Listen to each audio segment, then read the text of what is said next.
Hello everybody, welcome back to the channel. I am your host, God of Heroics, and today we are talking about Sword Art Online. Really weird that we're talking about this anime that pretty much nobody has thought about for a while, but I want you to know I think about this anime regularly because this is one of the anime that got me heavy into anime. Like, I watched anime before. Like, my first anime was probably Rurouni Kenshin, I believe. And then I've been watching stuff since then. So Rurouni Kenshin, Dragon Ball, which I love and have way too much knowledge on. Tons of other anime. Like, I've watched the original, like, big three. Not a big fan of Bleach, but it is what it is. Watching a lot of mainstream stuff, especially recently, Don Sakamoto days. And then I've been watching like stuff in the background, smaller anime that no one really cares about, the ones with really long names, but that's not the point. Come in, Anya. You're welcome. Sorry, was letting my cat in. But what I want to talk about today is Sword Art Online and how it could have been better. You see, with SAO, a lot of people have talked really bad about this franchise, and they've been saying that Kirito's a Mary Sue blank slate with no personality, and then people have their pretty crappy opinions about Asuna, saying that she doesn't really have a personality and that her goals aren't really stated that well, and that all we ever see her do is pretty much support Kirito and be an accessory piece for him. And I just want to go ahead and talk about some things that I personally would have done with SAO, or things that I believe should have happened in SAO to make this anime a little bit more popular and to make these characters fleshed out a little bit more. I was going to wait for one of my other friends to be here, but unfortunately she's not going to be here as she has sick family that she's taking care of. So we're going to go ahead and do this today, and we'll get her input on it another day. We will revisit the topic. So the primary change that I would make to SAO, nothing drastic in the first like 12 episodes. I think all of that stuff can go the way it did with Kirito deciding to be a solo player and then meeting all these other people along the way. Klein, who was the first person that he talked to and hung out with, and then you have like Silica, who he meets later and helps her out with the red players and their BS, and then you have Laughing Coffin, the people that are the pretty much pretty crappy antagonist of SAO, if I have to say, for the first 13 episodes at least. When playing Sword Art Online, I wish Laughing Coffin had been a bigger thing. I know Rosalia was part of Laughing Coffin, and she had that whole thing where she was getting other people to like kill players for her, and she was trying to do the same thing with Silica before, while she was trying to revive her pet. And obviously Kirito stopped that. The only thing I would have really changed in that first 12 episodes would have been not the pacing, but the order of story. So after Kirito left Klein behind and went to go play by himself, I personally would have brought up the part where he met the Black Cat Guild and was helping them and all that stuff, and how they died basically jumping into a dungeon that he told them not to, and all that stuff, because I feel like bringing that up much later as just being like, oh, I've had trauma joining guilds and stuff, I feel like it felt fabricated in a way. Not like, oh, this wasn't originally planned. I'm pretty sure it probably was planned by the author Reki, but it felt like it came out of nowhere. Like, as far as we've been following Kirito, it's like, oh yeah, I'm just a solo player, I play by myself, I level up and all that stuff, and they never really state why he becomes a solo player. But I think if they had shown us earlier why he became a solo player, people would have cared more, because then we'd have more time to build time with the characters being the Black Cats Guild, and we would have seen them as bigger characters. When you bring them in later where Kirito's like, oh, this is why I'm not a solo player, everyone kind of just understands that they're going to die, and we know that they're going to die because Kirito doesn't hang out with them anymore.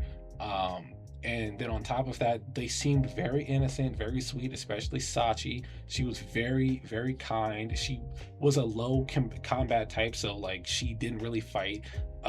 Even though she had a pretty strong weapon, I think a spear is a really good weapon, especially in things like this, where dying in the game kills you in real life. You know, having a weapon where you can fight from a distance, like a spear, but also get in some close quarter combat and some good hits. I think it's a pretty good weapon.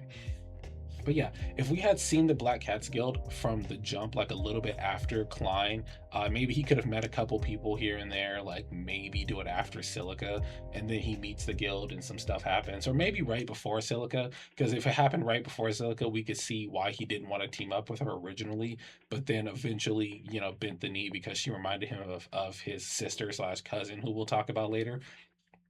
That would have made a little bit more sense, at least in my opinion. So the Black Cats Guild showing up when they did just didn't sit right with me for that exact reason.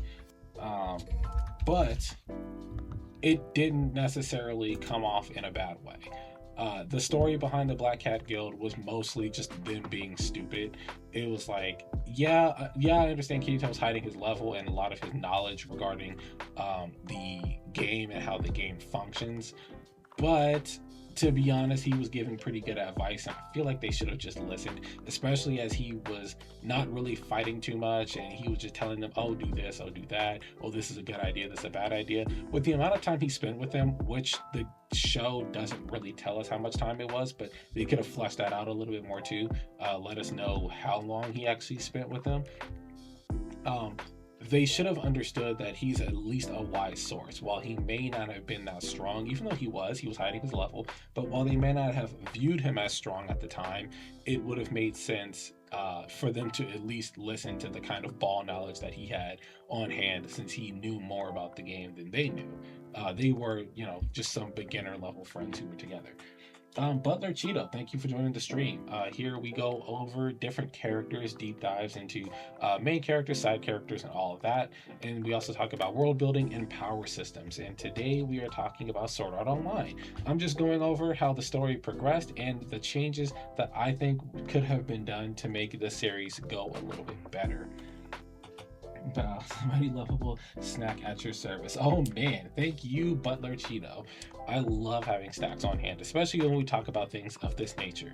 So I was just to catch you up, so far where we are as far as talking about SAO, it's just the beginning. We're just starting out. I was saying that as far as the Black Cats Guild being the people that Kirito met and that died pretty early, I feel like we should have seen all of that maybe before he met like Silica and stuff, so that we can understand why he was so hesitant to join teams, to team up with anybody, why he was hesitant to join guilds and things of that nature. Because at the time when they mentioned it, when he was, you know, I think he was talking to Asuna, it kind of seemed like, oh yeah, this is why, you know, I don't join guilds or team up with people. But it seemed like a cop-out where they kind of just made it up on the fly just to explain something that for whatever reason was kept mysterious. There was no reason to keep it a mystery. And then on top of that, if you explain the stuff beforehand, show him meeting this guild, we could have potentially thought that they would have been important characters, especially since some of them had pretty interesting character designs. Maybe they could have put another character on this team that we see as an important character, like Argo. They could have had Argo on the team, Sachi, and then all these other members, just so that Argo could be the one to gather information and be like, hey, I've heard rumors about this, I heard rumors about that, and that would explain Kirito having a deeper connection with Argo, aside from them just being beta testers. And then we also would know that they were going to die. Once Kirito starts explaining his backstory with this guild, we know that they die, because there's no other reason that a guy like him in a death game would be hesitant to team up with other friends in guilds and stuff like that, unless there was some kind of tragedy that happened. So once he starts explaining it, we just know that all of these characters don't really matter. Nobody committed any of their names to memory except Sachi, because she was the only important character. So it would have just done the series a little bit more justice and gave us that shock value of, oh man, it's real out here, if he had met these people beforehand. The only other change that I would make to the first half of season 1 would be in episode 13, and this is where I know a lot of people may or may not like what I have to say. One of my friends that I talked to about this, because because of her stance and her favorite characters and stuff, she does not agree with me. But I personally believe Asuna should have died in the final episode of the Aincrad series. So here's the thing. I want to clear up something that a person asked me about regarding Sword Art Online so that you can understand why I think this would make sense. So in Sword Art Online, I was asked why Kirito didn't die when his HP dropped to 0 and why he was able to get up and kill Kaiba Akihiko. And this goes back to, it's kind of unfortunate that it's done this way, but there is a system in place in the in Aincrad, or just in the VR system in general, the Cardinal system, that can be exploited and taken advantage of, and it's called the Incarnate system. So the Incarnate system is originally shown to us in Excel World, which is an anime that happens, it takes place after Sword Art Online, but if I remember correctly, the anime came out before Sword Art Online. But the Incarnate system is part of the Cardinal system, where a person's mindset can pretty much override the game and give them an ability. The thing is, everybody kind of just gets one. Once they make up their own like ability or whatever it is, that's kind of what they can do. Unfortunately, in SAO, they don't explain this very well, but we see Kirito use it a lot in his quote-unquote God mode Kirito. So what the Incarnate system actually is, it's explained. I'm just going to pull up the basic information for it on the Excel World Wiki. It says the Incarnate system is a secret ability of Brain Burst. It is an ability of a burst linker, being the people that play the game pretty much, because they're called burst linkers. Don't ask. It's an ability of a burst linker to use the power of will as a way to become faster and more powerful, or to strengthen their moves in battle. So pretty much they can just overcome the system and create an ability for themselves, so long as they will it strong enough. And this is actually what Kirito accidentally exploited when he was fighting Kaiba Akihiko for the final time. When Asuna jumped in the way and ended up dying, unfortunately, right in front of his face, he was able to awaken his ability, which I don't think has an official name, but you know, the internet just kind of dubs it God mode Kirito, where he pretty much just gains a drastic boost to all of his abilities. He quote unquote locks in, as we call it now, and also it's in a way to explain, it's like in Final Fantasy XIV, there's a move called Living Dead that Dark Knights can use, and pretty much when your HP doesn't matter, like you're dead in a sense, but you can just keep fighting beyond the capabilities of what your physical body says it can do. It's like a berserk form, like Guts having berserk armor in Berserk, where it kind of holds his body together until he finishes the fight. It's very similar to that with Kirito. When his drive is strong enough, he can just like automatically lock in. His HP won't drop. He won't suffer like death or anything like that, and then he can fight at his full capabilities. He's basically boosting all his stats and having 0 drawback, which, I mean, considering the situation in which he created this ability, I believe that this kind of makes sense. I just wish that they had explained it like maybe after the fight or much later in the series. But yeah, I believe that Asuna used this system as well. So as we know, Asuna was paralyzed. Kaiba Akihiko, during his final fight with Kirito, right before the fight started, he used his admin privileges to literally paralyze every player in his vicinity. And for whatever reason, Asuna was able to jump in the way and take the killing blow and died for it. But why was she able to do this? Like, you know, she was paralyzed by the creator of the game. She shouldn't be able to do this.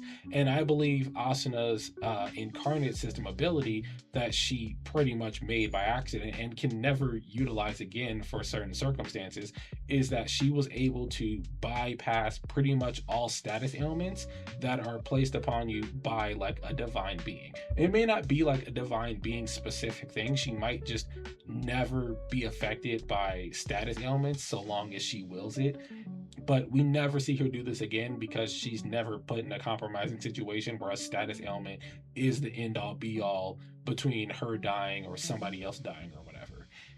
So I believe both of them exploited the incarnate system in the 13th episode, but freaking God mode Kirito more so than Asuna. But yeah, um, aside from that, yeah, I believe Asuna should have died in this episode. And the reason I believe she should have died in this episode is to create actual consequences for Kirito. When he was fighting Akihiko, or when he was playing the game in general, originally he was making friends. He was with Klein, and once the death game started, he abandoned the idea of working along with a friend because he didn't want to be the reason that Klein died. Pretty much, he didn't want to have that fall into his mental. But then he eventually cared enough to join the Black Cats Guild, and every single one of those members died, and he took that as, it's my fault, I didn't save them, I could have led them, I was strong enough. But because he was bashed before for being a so-called beater or a beta testing cheater, he didn't want to tell people who he was because they would discriminate. So when he decided to not show how strong he was and not be the leader he could have been, they all died. And now Kirito feels like he can't be allowed to hold back because that will get him or anybody around him killed. But he also can't show his full strength because then people will realize that he's a quote unquote beater, and because of that, he will get pretty much discriminated and excommunicated. Mad Idol, thank you for joining the chat today. We are talking about Sword Art Online and some changes that I would make and why I believe it'll make the series better. So far, I've only pretty much stated that I'm becoming allegations. Wait, what allegations? But yeah, wow. Yeah, so far, what we have discussed with Sword Art Online is that I believe that the Black Cats Guild that Kirito was a part of that died should have been something that we saw probably before he met like Silica, so we can understand his hesitation to join teams, and then we could also have time to bond with those characters and then get the shock value of them dying, whereas them explaining that those characters died turned out to be more of like, well, nah, duh. Because once Kirito starts explaining, oh, well, this is my backstory, this is why I don't join teams anymore, we can just automatically assume once we saw the Black Cats Guild, oh, these guys are all gonna die. So nothing, there's no allegations. I was just mistyping, but I come fast for the Sword Art Online conversation. One of my favorite anime, even though it could use some work in some areas. Yeah, it can use work in some areas, and that's what we're discussing today. So yeah, I believe the Black Cat Guild should have been shown beforehand for the sake of shock value, time to bond with those characters, which would have hurt the viewers as much as it hurt Kirito, and then it also wouldn't seem like just some random BS that came up just to explain him being a solo player. But yeah, we also mentioned another thing. So I'm not sure if you're aware of this, but Sword Art Online is connected to another anime called Excel World, which happens years after SAO, but the show came out before Sword Art Online came out. I was asked in a previous stream, I think 2 streams ago, why Kirito didn't die when his HP hit 0, and it's because of something in Excel World, which is part of the Cardinal system. The Cardinal system being what they used to pretty much make SAO and all the other VR games within the Nerve Gear and the full dive technology. It's called the Incarnate system, and pretty much the Incarnate system allows a user to override what's possible in the game with their willpower if their will is strong enough. It's used in Excel World for characters to pretty much boost their stats and create superpowers that are far beyond what other players are most notably knowledgeable of. And I think Kirito used it in his fight with Kayaba Akihiko after Asuna died by accident, because in his will, all he wanted was to be strong enough to kill Kayaba Akihiko for killing Asuna in front of his face. And because of that, we get what we know as God Mode Kirito, where he pretty much can fight at full power, 0 exhaustion, and his HP, regardless of it being at 0, does not matter. So I think this is what Kirito created for himself, and we've seen him use it quite a few times. Every time his eyes go glowing yellow, he's pretty much using that God Mode ability, where his willpower is going beyond what the game wants. So yeah, I heard the two animes are connected. I just didn't know how. I remembered one of the non-canon separate timeline games was it does have a crossover. Yeah, Sword Art Online cross Excel World, or Excel World across Sword Art Online. I forget the full name, but yeah, I played it too. Fun game, amazing crossover. But yeah, big change that I would make at episode 13 would be for Asuna's death. I believe she should have actually died when she died instead of dying and then Kirito killing Kaiba Akihiko and then, you know, going to that world where there's like a 60-second countdown or whatever before the game ended. I feel like she should have just died. And the conversation that Kirito has with Kaiba Akihiko shouldn't have been stupid. When Kaiba Akihiko explains to him, when he asks, why did you make Sword Art Online? Why did you make Ironclad? Why did you make the game? He shouldn't have said, oh, it's been so long, I don't remember. I think he should have had some kind of really strong reasoning, like maybe, like, I don't know, off the top of my head, let's say that he was heavily bullied growing up, or that he felt like life didn't matter once you become an adult and you're just stuck in a 9 to 5 and your dreams don't matter, nothing gets realized. So he in turn for escapism, you know, looks into fantasy. He may have read a bunch of fantasy books or played a bunch of fantasy games, and he decided, you know, what better way for people like me to go out than to go out in our own fantasy worlds. You know, it could have been from fantasy to reality, where he decided that the idea of living in a fantasy world and dying in a fantasy world would mean that you get to live and die as a hero or die as a villain or whatever you choose. I feel like that would have been a much better excuse than just being like, oh, it's been so long, I don't even remember anymore. I think that's stupid. I think that's a cop out. I think the author just didn't come up with a reasoning for Kaiba Akihiko's plan and just was like, I'm just going to say he forgot because I don't have any idea. I think that's absolutely stupid. But yeah, for Asuna's death, I feel like it would make more sense for her to die here so that we can have actual consequences.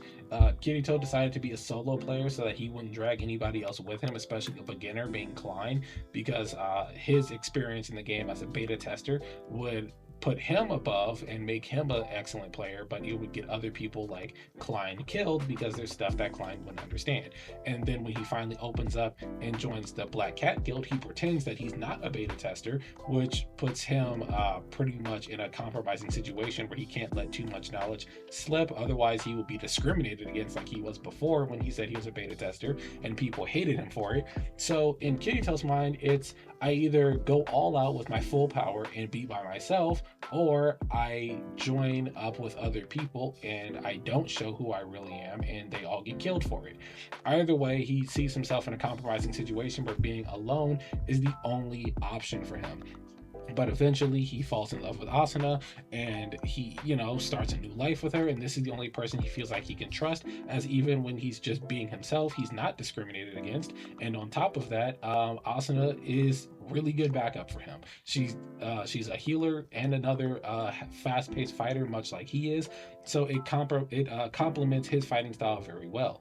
But Asuna dying will not only be a way of Kirito, you know, being able to progress as a character with knowing that not everything that you create or not everything that you desire is something that you can have, but it also will push him forward much later in the series, as we're going to talk about in short. So our next thing that we're going to talk about is the Alfheim Online series, the AFO arc, which is part 2 of season 1. So part 2 kicks off with Kirito living his best life, him and his cousin Suguha, and he eventually finds out from Agil that he should go to Alfheim Online, that he should play Alfheim Online, because somebody, a character, got as close to the top of the world tree as possible and took a picture of a princess at the top, and the picture looks like Asuna. So obviously Kirito thinks, well, shit, Asuna must have survived, and I need to get to the bottom of this and find out why she's there and if I, you know, need to rescue her. And this is gonna go pretty much the same. So everything happens the way it happens before. Kirito goes in the world. His character gets dragged over with all his stats and all that stuff. He's a Spriggan. All that stuff happens. He still meets Lifa All the normal jazz happens where him and Alifa, make their connections. They go through all these battles together. She falls for him and eventually finds out that he's Kirito, that he's, well, Kirigai Kazuto, her cousin, and now she's pretty much butthurt. They have the whole conversation where he's telling her about Asuna and his feelings for her and what happened in Sword Art Online. I feel like he should actually tell her what happened in Sword Art Online, by the way. When he knocks on her door and they have that conversation where she goes off on him and she's like screaming, like, you're telling him her feelings and all that stuff, and now realizing that her feelings are moot. I feel like he should tell her exactly what happened in Sword Art Online so that she understands the gravity of the situation. Not just, oh, this was a girl I knew in SAO and, I love her so much, I'm gonna go get her back. No, like, literally sit her down, explain the trauma of being in a death game, tell her about you being a loner, tell her that Asuna was the only one that pretty much pulled you out of that sorrow ever since, he met Sachi and she died, and he didn't want the same thing to happen, but it seems like a repeat of what's been going on before. So now he feels like he has to protect her no matter what, and this is his last chance to really protect her, and this is why Leafa comes to help him. And this could be the driving force that could get Leafa to gather all the other fairies of the other races to come together to help Kirito reach the top as well.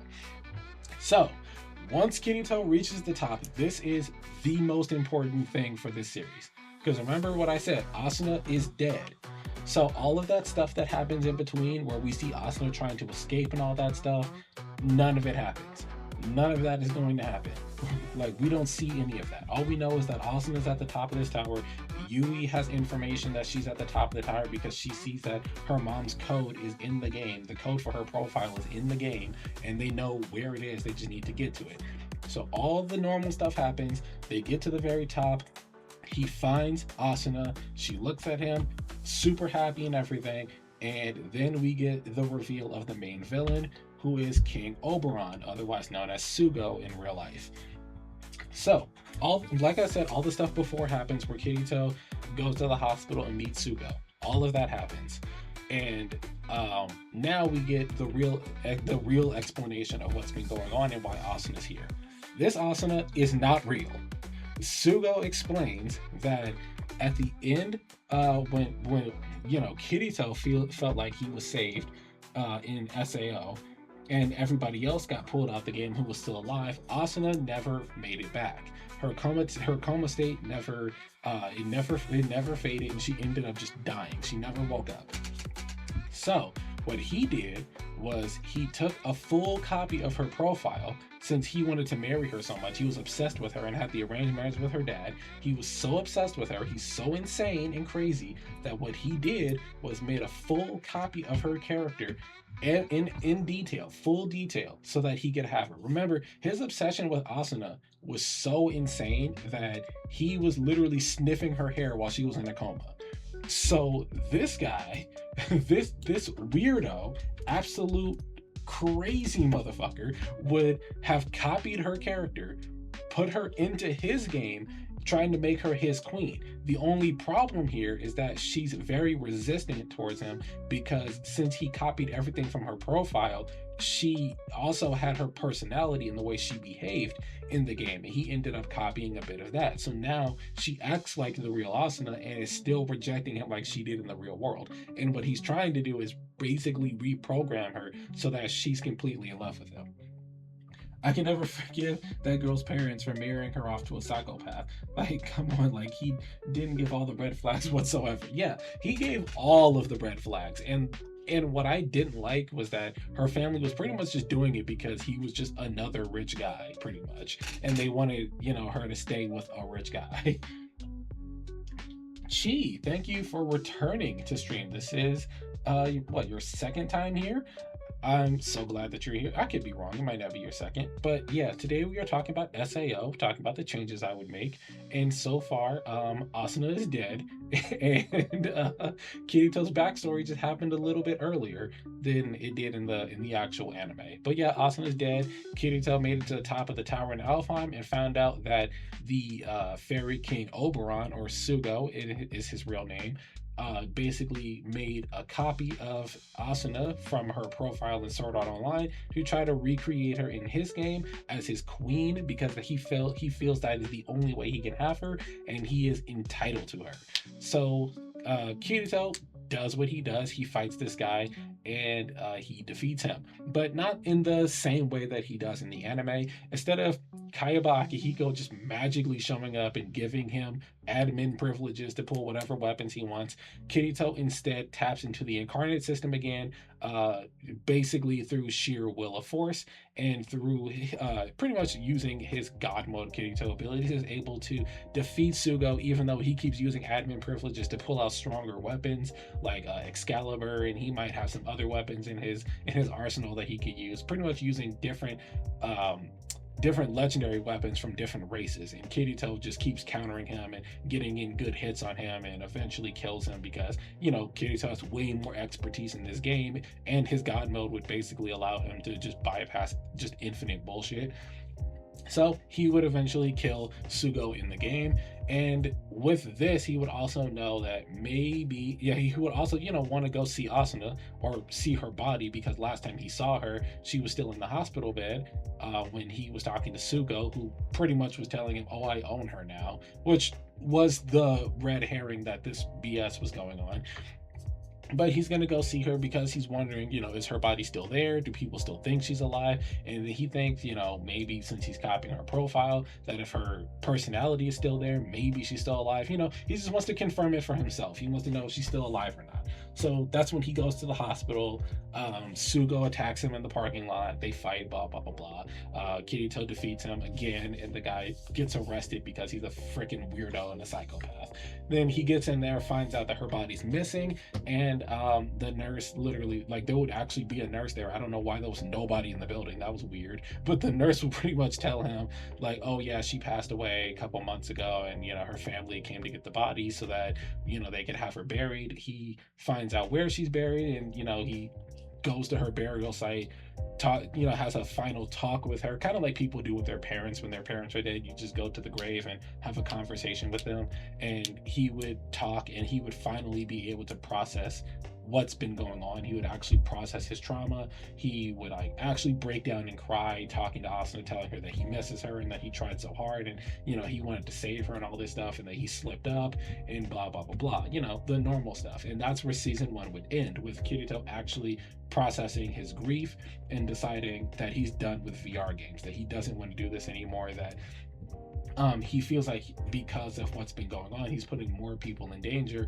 than he's than he is saving people, even though obviously he saved like 2,000 players or something like that in the actual game. But his feelings towards Asuna is why he feels like he's just endangering people. So this moves us on to Gun Gale Online. So in GGO, we know what happens is that we get a new player in Gun Gale Online called Death Gun, and he's going around shooting players in the game, and they're dying in real life. All of the stuff regarding Death Gun is going to be the exact same. This is a player from Sword Art Online who was part of the Laughing Coffin Guild, who felt like because of the way the game was run that he could kill whoever he wanted to. And with this being the case, and now that Sword Art Online is over, Aincrad has collapsed, he decides that he is going to continue in the real world with other VR games. So enter Gun Gale Online. Also enter Xenon, who is objectively the best sniper in this game. Phase Xenon, by the way. That, for the sake of the joke, I'm just gonna say her username is Phase Xenon. That, I think that is freaking hilarious. But yeah, Xenon would pretty much be the top sniper, one of the best players in the game, and she still has her same backstory, her trauma with guns and all that such, but her playing the game is her way of processing that. And this is going to become important because now we're going to have two prominent characters processing heavy grief with death in to close loved ones, and they're both going to meet each other when it comes to a death game. So Kirito catches wind of what's been going on with Death Gun. He can get told about it by somebody like Klein or whoever, one of his friends, maybe Liz or whatever we'll call him, and they'll be having a conversation about generally anything, like, oh, how's it been? How have you been? I haven't seen you in a while. You haven't been playing games with the group, and he tells them, oh, I don't play games anymore after what happened and all that stuff. And then somebody, again, like I said, Klein or Liz, could inform him about the Death Gun incident and be like, oh, it's all over the news, you didn't see it, whatever. And originally Kirito doesn't want to have anything to do with this. He doesn't want to look at it. He doesn't want to consider it. He doesn't even want to consider the possibility is real. But then he ends up catching wind of it. Out of curiosity, he looks up some articles about the Death Gun thing, and he sees several players have died. One of them would be a small change that I made. Remember that one guy in the very beginning of SAO with the blue hair that died in the Kobold boss fight? That guy doesn't die in the Kobold boss fight. He dies here. And I did this primarily because the guy that dies with blue hair, I think his name was like Zexian or something like that, he looks just like that guy. So in my opinion, it makes no sense for you to kill this guy and then create a whole nother character that looks exactly like him, only to kill him again. So in my opinion, that guy survives the fight. You can say it's Mito who heals him, or Asuna heals him, whoever. It doesn't really matter. Kirito gives him the potion that he was holding in his hand, and he's like, damn, I was gonna sacrifice myself here, but whatever, I'm alive. Anyway, this is where that guy actually dies in Sword Art Online, and Kirito sees the death report of this guy, and this is a guy that he knew. He actually knew this guy from way back when he was part of the assault team when they first fought the very first boss, Kobold. And that's what gets Kirito to really look into it. He's noticing not only are people dying, much like they were happening in Aincrad, but some of the people that died here were players back in Aincrad. So it seems like people are being targeted. So this, in his mind, is like the final chance to save those people once and for all. Because when he defeated Kaiba Akihiko, in his mind, he knew kind of deep down that he did save all those players, the 200,000 players or whatever they were. But now some of those players are dying, and he feels like if it's related, if the people from SAO, from Aincrad are dying, then the person who's killing them is somebody who knows about Aincrad or someone who was from Aincrad. So now it's like this chapter of his life isn't over.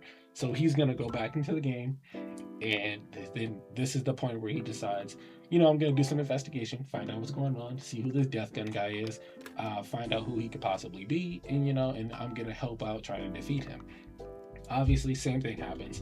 Stats transfer over, he gets his character model, he meets Sinon, all that normal stuff happens, blah, blah, blah, blah, blah. They finally end up defeating Death Gun. I think this makes more sense to happen this way because there needs to be a better connection between Kirito's past and him just playing Gun Gale for any reason whatsoever. I feel like just simply saying, oh, somebody killed a guy playing the game isn't enough for Kirito to really start playing the game, but it's enough for him to look into it. But with it having a connection from his past, this is kind of what we talked about in a previous stream when we were talking about cursed characters or cursed heroes, where if you don't deal with your problems in the past, they come up and they bite you in the ass in the end. And this happens because Kirito, who had met members of Laughing Coffin, and specifically this guy, Red Eye Zaza, never defeated him. He didn't kill him or defeat him properly back in SAO. And because of that, this psychopath came back and continued his rampage in a different game. So now Kirito has a personal leg in this race when it comes to fighting this guy. So now that we've established that, what's important to note here is that Kirito and Asuna are obviously going to have some kind of bonding moment. Not just, oh, we played the same game, we both defeated Death Gun or anything like that. They have a personal, real-life conversation after the defeat of Death Gun. Kirito busts in her room, beats the shit out of him, and he gets arrested. But him and Sinon, Asada, not Asuna, him and Asada are gonna meet up in real life, and she's gonna show him where she goes to, shoot cans. And they're gonna do this together. It's gonna be like their little team activity. She's gonna shoot a can, pass him the gun. He shoots a can, pass her the gun.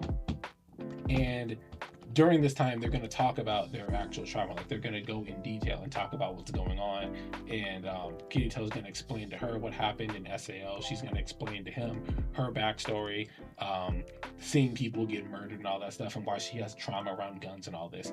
And they're going to use this as kind of like a trauma bond, which I feel like makes more sense in real world, because trauma bonding is one of the better ways that people, especially younger people, can actually make close connections. Because when you're trauma bonding, now you're basically, in a sense, keeping each other like accountable and trying to make sure that the other person is okay. Because, you know, with younger people, especially teenagers, if they're traumatized that hard, then they can pretty much get depressed. And depression, especially in these kind of cultures, can lead to, you know, suicide. So this would be a way of not just them bonding and connecting, but a way of kind of like preaching to a younger audience that is watching this show about, you know, keeping up with each other and making sure that the other person stays okay and that they're actually safe, and not, you know, the keep yourself safe kind of way of being safe. So with this is, in my opinion, where they would start bonding. They're not in a relationship right now. I personally feel like they would end up getting a relationship much later, but currently this is now where the relationship starts. The ordinal scale movie, things are gonna happen. You know, all that stuff still happens kind of the way it does. Except it's not Asuna, obviously, that's losing her memories from playing the game. It would be like somebody else, like Klein, will be losing memories, because him and Klein are going to be stronger friends in this world where Asuna is dead, because Klein is the one who kind of keeps up and checks up on him, because that's his bro. So Klein could be the one who's like losing memories and such, and then Kirito and Sinon, much like they do in the movie, get together and start leveling an ordinal scale so that Kirito can get his skills back up, find out what's going on, defeat the final boss, and all that stuff. That movie ends kind of stupid, in my opinion, where they fight the original level 100 boss and everybody gets like their original outfits back or whatever. They can still fight this level 100 boss, but I would prefer that they just fight him like as a regular boss in the AR game of ordinal scale, rather than being projected back into like Aincrad. I think that was just nostalgia baiting, to be honest. But yeah, this could be a boss where everyone comes together to actually defeat the boss, and, you know, that whole thing gets settled the way it gets settled properly. So movie aside, I kind of wanted to just go over that because it's kind of the easiest thing to go over. When we go back to Alfheim Online, all that other stuff can happen the way it does, fighting the bosses, having fun together as friends. Kirito can still get Excalibur, Sinon could even get it for him, and this would be like the little key into, oh, you know, she's actually having feelings for you kind of thing, where she gets the sword for him and tells him to cherish it and all that. But this is where we enter the idea of Yuki, when we find out about Yuki, the Mother's Rosaria girl with the purple hair. So she, being the strongest player, is challenging other strong players. Kirito obviously would just watch and spectate like he did in the original series, but instead of Asuna taking helm and going ahead to fight her, Kirito goes ahead and fights her. And it doesn't go down the way it does in the anime. In the anime, they said that he fought her and he just was like, oh, you live in this game. He pretty much figured that out. But in this sense, he doesn't know that, because with all the stuff that happened before, he's not studying virtual reality as much as he was before. Like, he's looking into it because he's considering a career path in it, but he's not so gung-ho where he's studying every individual aspect. He doesn't know all the information about VR, so he doesn't know about the medical equipment where they keep you in VR while your body heals or whatever. He doesn't know about the quote-unquote virtual reality iron lung. So because he's unaware of this, he still fights Yuki. He sees how powerful she is. In his mind, he's starting to think that it's a little unrealistic for her to be this powerful, but he starts going into it a little bit more. He thinks that she might have found a way to make like the incarnate system permanent. How he goes into like his god mode for him, he's thinking she might be kind of on that level, and he's not sure why she's that powerful.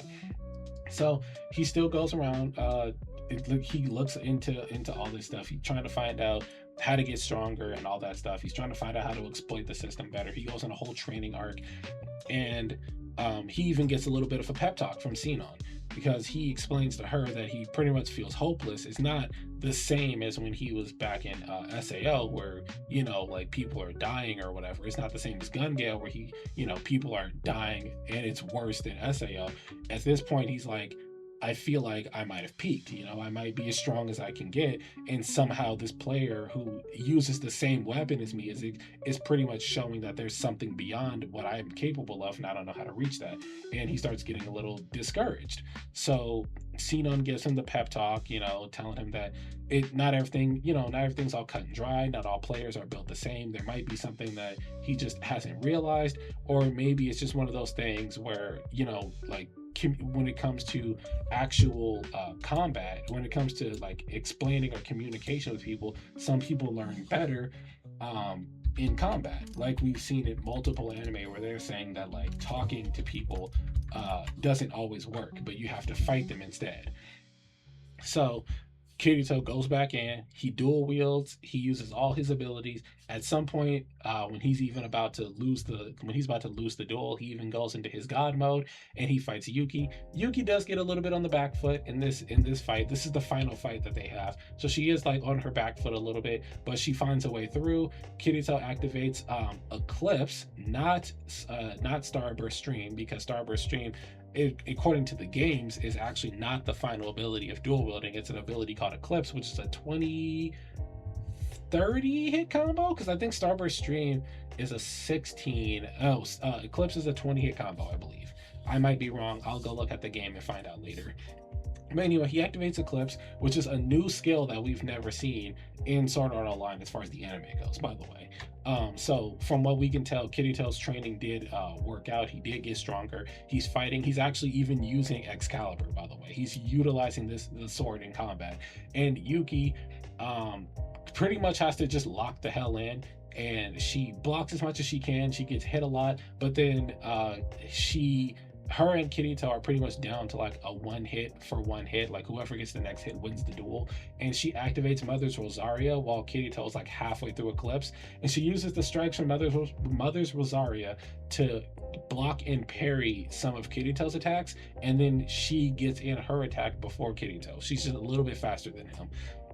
So she gets in her hit, she wins the duel, and Kirito finally understands that the strength Yuki has isn't something so simple. And that's when he realizes that she lives for this game. She's, essentially a sweat. But he comes to the realization that her skills, her stats, her abilities, her fighting prowess is not something normal of someone who plays virtual reality for fun. It's not someone who goes to school then comes home and plays the game. Not even a streamer of this nature would be on this skill. Like someone who plays the game daily. He's like, at this point, I can tell, like, you live in this game. You know more about this game than people that have been in this game forever. And that's when him and Yuki will pretty much, like, have that conversation, and she explains to him her situation, and he understands what's going on. Fortunately for Yuki, she's not dead. I don't like the way they killed off Yuki at the end of this arc. So the way she died was so weird. She pretty much was like laying down talking to Asuna in the game, and she gave a whole spiel, and then she closed her eyes, and I'm like, oh dang, Yuki's dead. And then for whatever reason she opens her eyes and starts talking again, and I'm like, oh, so I guess she's not dead. And then she dies, or closes her eyes to die.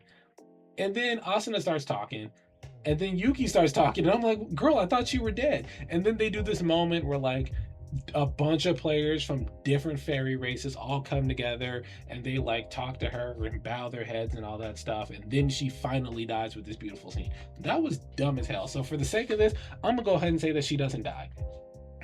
She'll offer the Mother's Rosaria skill to Kirito as a one-handed sword skill, but Kirito declines the offer to use this, and it's because he's basically fully integrated into the player that he is. He's like, you're the person you are, and that's how you got your abilities. I'm gonna play the way I play and get my own abilities, which is how he got Eclipse. Because when he was doubting himself and went on that whole training arc, like I said, that's when he finally starts getting back into who he was and starts being Kirito again, being the Ironclad, VR expert Kirito again. So he goes from just being a guy who just didn't want to play the games to kind of playing the games just with homies here and there, but now he's fully integrated. He's back to prime form again, and he's fully confident in who he is. So he's like, no, you got your abilities through, through your own training and your own practices and all that. I'm gonna do the same. I'm on a different path. And from this point on, Kirito will never fight with a single sword ever again. He will always be dual wielding. And I say this because now that he's in full form, he's fighting at full power all the time. So he's gonna have Excalibur, which is the sword that Sinon gave him, and then he has his black sword, which is always a different sword in every iteration, but pretty much it's just a black sword. And to make sure that he always has this, anytime. So when he first gets the sword, when he first starts using the sword, I'm gonna have him in this story. He would give Yui pretty much the right to scan and copy the data from this sword into her memory bank, so that anytime he has Yui with him, because she's part of his headset, pretty much, that she's basically tied to his character at this point. As part of his profile ever since Alfheim, because in Alfheim she was like a familiar, so now she's bonded to his character as his character's familiar. So now whenever he's playing anything with his profile and his stats, Yui's also part of that, and now she can also use her data to continuously give him Excalibur no matter what game they play, or whatever that game's variant of Excalibur would be, however the game would interpret that data.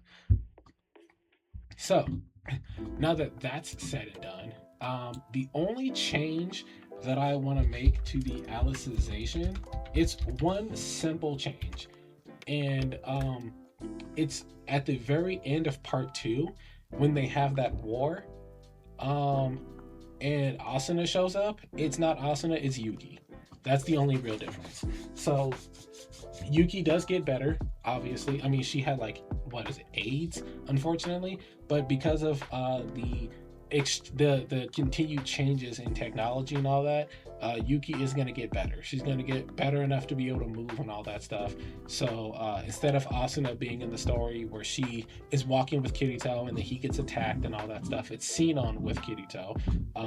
He tells her, obviously, call 911. She calls 911 but keeps her little sidearm on her. It's not a gun. I don't think she has a gun. I think she has like a BB gun or something like that. Whatever, we can say it's a gun, but she doesn't, because they're adults now at this point, so she can legally have a gun. So small time skip. Yeah, she can legally have a gun. Kirito's studying into virtual reality. He's like going to college and all that stuff and studying all that. And Sinon is Jesus Christ, what does Sinon even want to be? Because I can integrate that into the story right now. Let me look up Sinon and see what it was that she wanted to be career wise. I'm gonna just say Sinon career. I could say that she wanted to actually be like a professional streamer for Gun Gale, and later becomes a master archer in Alpha, blah blah blah. But yeah, so let's say that she wants to delve deeper, because I remember there was a point where she said that she was going to go back and participate in the BB tournament, the BOB tournament, Bullet of Bullets tournament. So we could say that like she's an official like streamer, she's a professional Gun Gale player now, where she does tournaments and all that stuff to make money. And that could be her thing, so that her and Kirito could both be doing something in the similar space of virtual reality, but now she's excelling far beyond that as far as her skills and her sniping, and she might even pick up like skills with a sidearm so that it coincides with her skills with a sidearm in real life. And then yeah, so that's why she has a sidearm. She calls 911. Kirito still gets stabbed. The poison still paralyzes him, and he goes into this little coma or whatever, which is how we kick off Alicization.